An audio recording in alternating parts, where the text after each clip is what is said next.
everyone, welcome to today's Lunch and Learn. Today we are talking about bird poop. Believe it or not, bird poop can affect your life in good and bad ways. There are stories of early settlers hundreds of years ago that couldn't find fertile soil until they discovered bird guano as fertilizer, as well as power lines failing because of birds pooping on them. There's also some seeds that will not grow unless they've passed through a bird's digestive tract and been pooped out the other side. And even the city of Portland had to buy a Poop Master 6000 to clean the crow poop off of their sidewalks. So bird poop is everywhere.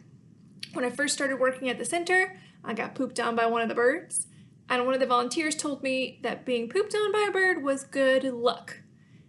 Now that either means these days I'm one of the luckiest people in the world, or that volunteer just made up that story to make me feel better. So getting down to bird poop. Birds actually poop and pee at the same time. So when you look at bird poop, there's a couple different colors in there.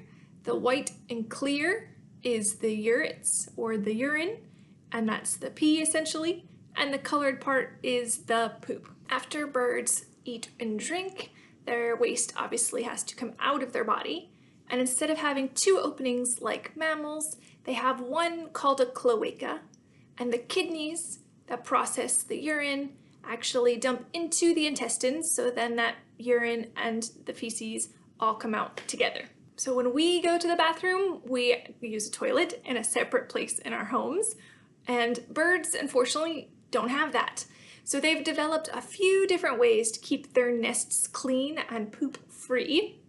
Small birds, like a lot of songbirds, their babies will actually poop in a fecal sack. It's like a little bag of poop, and then the parents will either eat their baby's fecal sacks or they pick them up and be able to take them away from the nest and dispose of them. They obviously don't want the poop in their nest, one, because it's dirty and it can make their babies dirty. Also, it smells, so it can attract predators to the area, which would endanger them and their young. Many birds of prey, however, do not have fecal sacs when they're babies. Instead, they shoot their poop. So they'll stand at the edge of their nest and poop off the edge, letting the poop fall out of the nest, and they can actually shoot their poop really far.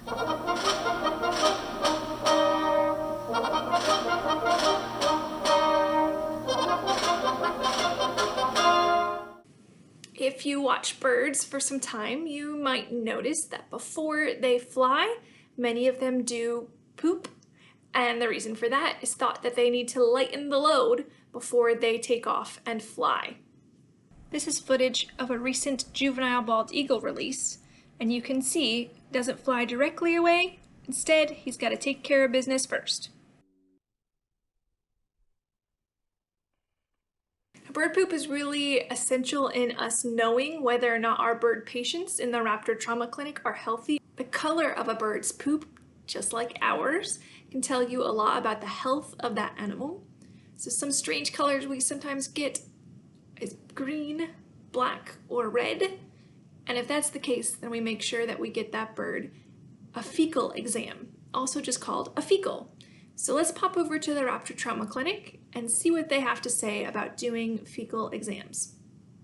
Hi, my name is Haley. I'm one of the clinic interns here at the Audubon Center for Birds of Prey. Fecals are important because it lets you know whether or not the bird that has come into the trauma center has parasites. So to do a fecal, we'll do two different tests. We'll do one where we get the sample, put it on a direct slide, and then we will do a fecal float test where we'll add a special solution, and then we'll compare the two, look at it underneath the microscope, and determine whether or not that bird needs special treatment for any parasites that they may have. Once we've determined that the bird does have parasites, we will give them certain medicines depending on what type of parasite that is, as well as what type of birds it are. A bird has two different parts to their poop. They poop and pee together, so the white part are the urates. You don't want to use that, it won't give you a good sample. So you're going to go for the nice chocolatey brownish poop. The fresh sample that's not completely stuck to the floor or the kennel, that's the good stuff.